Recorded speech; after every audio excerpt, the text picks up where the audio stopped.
في جملة حلوة أوي بتقول إن المكون الأساسي للحب هو التواجد. الدكتور كان بيتكلم عن المشاكل النفسية اللي بتيجي للأطفال، فقال إن كل الأمهات والأبهات بيحبوا ولادهم أوي وما عندهمش أغلى منهم، بس في فرق إن في بعض الأهالي بيعبروا لأولادهم عن حبهم طول الوقت وبيعتبروهم جزء أساسي ومهم في حياتهم، وأهالي تانية مجربوش ولا مرة اللي هم يقولوا لولادهم إن هم بيحبوهم ولا حتى يعبروا عن ده.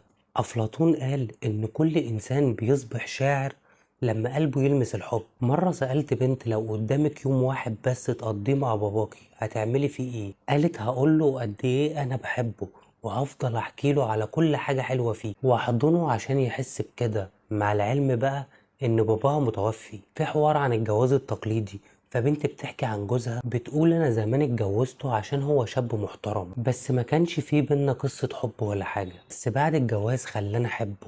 كان طول الوقت بيسألني عن ايه انا بحبه ويعملهولي، كان دايما بيفاجئني وبيفرحني.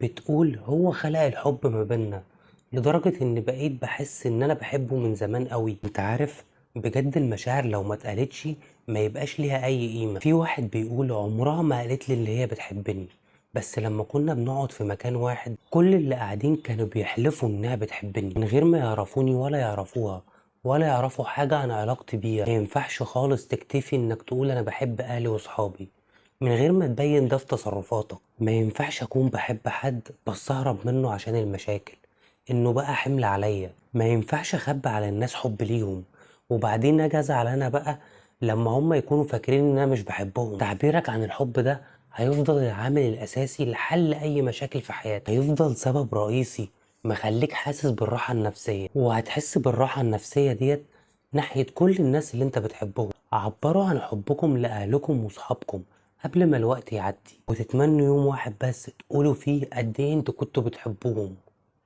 عبروا يا جدعان عن حبكم قبل ما الوقت يعدي، صدقوني الوقت لو عدى مش هيرجع تاني.